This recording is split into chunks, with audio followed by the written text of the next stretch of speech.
Hey guys, and welcome back to my channel. Today we're talking about food waste hacks or ways to reduce your food waste. Food waste is one of the biggest problems we're facing in a lot of the countries around the world because a lot of the food that is grown in surplus because we have just ridiculous cosmetic standards. But also a lot of the food waste is happening in the home, which is kind of some of the stuff I really want to tackle today.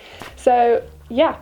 If you like this video and you like these kind of helpful tips, please give it a thumbs up and comment in the comment section below, and don't forget to subscribe. But apparently at the moment being subscribed is not enough, so please hit that notification bell so you actually get a notification when I create a new video so that you never miss another one.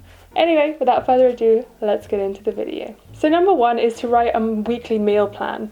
By doing this, you're going to be able to be prepared when you do go to the shops, so you're going to be knowing exactly what you want. It's also great because sometimes we have recipes that we really love and we end up making them during the week even though we have other stuff. So it's good to learn what you like, make a meal plan so that you know what you need to buy. Number two is to then write a shopping list. Write a shopping list in accordance with your meal plan. Check in your cupboards, see what you do have and what you don't have, and then you're going to be very focused when you go to the shops and you're going to know exactly what you need. This prevents from overbuying and buying stuff that will end up sitting in the back of your fridge, and also it makes sure that you're using up the stuff that's in your fridge already so that you don't overbuy the stuff that you already have as well. Number three is to go through your cupboards every few weeks just to make sure you're using everything up in there. If, like me, you have loads of stuff sitting in the back of your cupboards that you use once or you use twice and then you're not quite sure about, maca powder, then it's a really good way to go through your cupboards and make sure you're using up everything that you already have so it doesn't get forgotten and go to waste. Number four is to have your cupboard essentials already in your cupboard. So it's really good to get to know your eating habits and the things you know that you're going to be eating all the time. Like for example, I eat a lot of rice, pasta and chickpeas. So I make sure that I always have those staples in my cupboards so that I know I always have what I know that I'm going to eat and not loads of random stuff that I won't. Number five is to store your carrots in a glass of water. Knowing how to store your veggies properly is going to help you save a hell of a lot of food waste, and carrots seem to be happier when I put mine in a glass of water and keep them in a fridge. The next one is how to store your potatoes. I store mine in a bag in a dark place. Just don't forget about them and leave them to eventually go bad.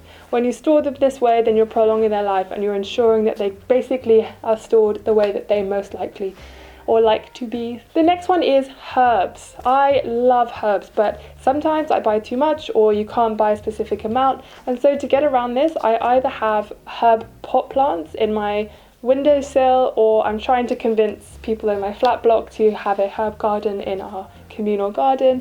Or if you can't do that, then you can always store them in a glass of water, and depending on which ones they are, you can store them in the fridge or just on your windowsill as well. This helps to prolong their life and to prevent them from going to waste. Which leads me on to the next one. If you know that you're not going to be able to use some of them, then what I like to do is either finely chop or blend some herbs and then putting them into ice cube trays. Once you freeze them, then you're able to use them another time. Freezing stuff really prolongs the life and it's really great. You can either freeze them with a bit of water or just some olive oil and then pop them straight in the pan when you're ready to cook them. Now the next one's about peeling. A lot of us are peeling vegetables that really don't need to be peeled, especially when they could just be given a really good scrub if you're worried about pesticides and things like that, or have a veggie wash, and then you can save that food from going to waste. A lot of our veggie scraps are unnecessary, like carrots and potatoes and things like that. Lots of the nutrients are actually kept just beneath the skin, so it's healthier as well. Now the next one's about limp veggies. Now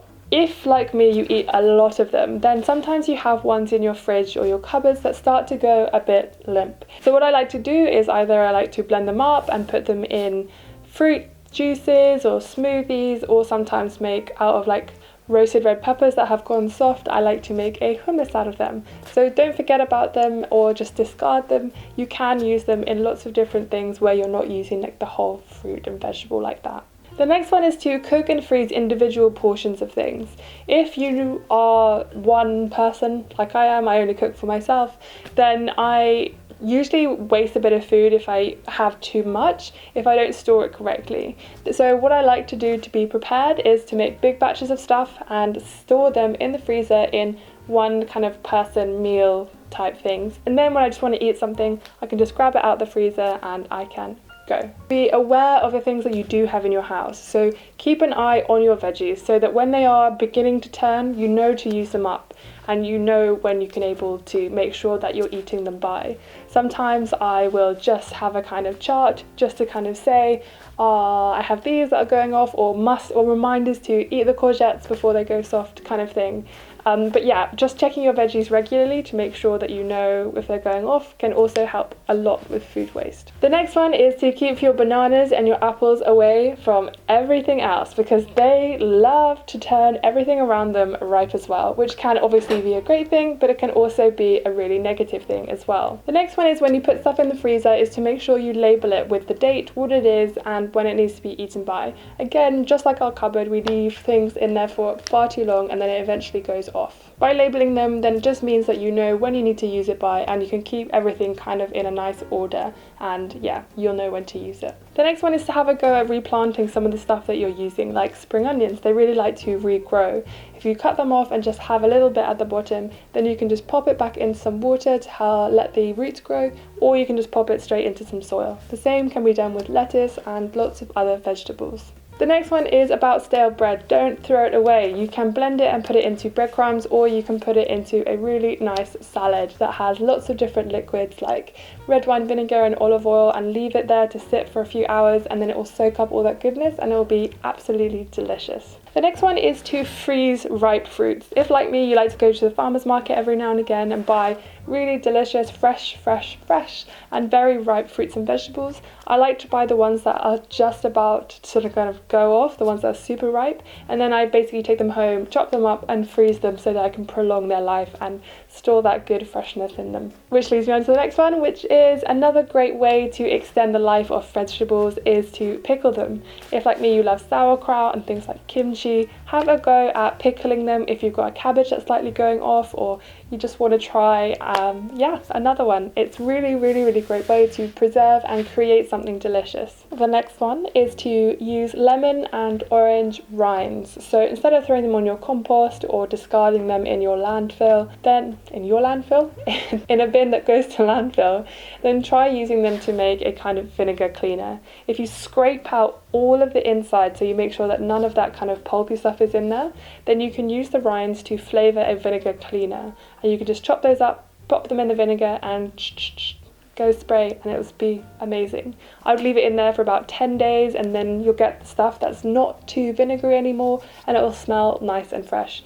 You can also add in any herbs that you want, especially if the herbs are going off as well. Just shove them in your cleaner and they will make it smell delightful. If, like me, and you love curries, you use a lot of coconut milk, and sometimes you'll get a can, or you'll use some that you can't quite use all of it, and sometimes you have some left over. What I like to do is to freeze that in, again, kind of like the herbs, in a ice cube tray, and then you have them basically ready to go when you want to make a curry or whatever you're using coconut milk for, or even just like coconut ice cubes for a smoothie that you're going to make. It's a really great way of preserving things, especially if you're not going to be using anything that requires coconut milk in the foreseeable future. The next one is to not fall for buy one get one free, and this is why at the beginning I told you to write a list, because we always end up buying additional food that we think we want but we just don't have time to eat.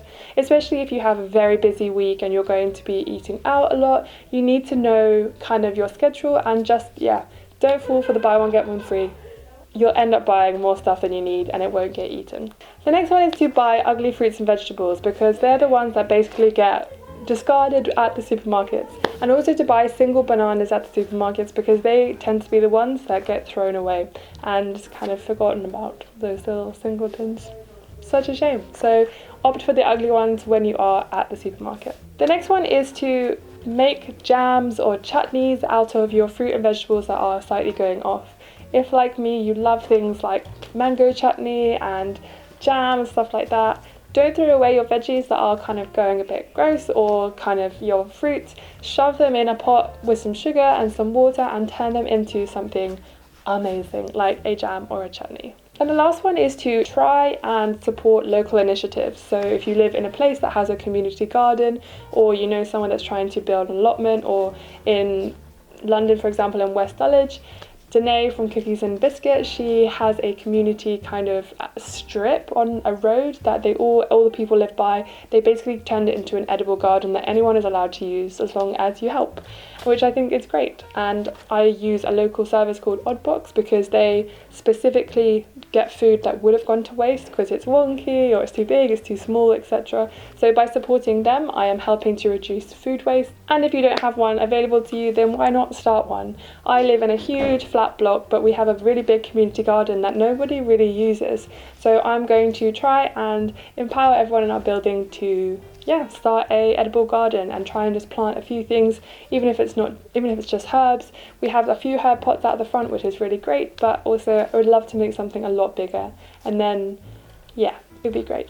Anyway, that's it from me. If you like this video, please give me a thumbs up, and also if you have any tips for reducing food waste, please put them down below so that we can all help together.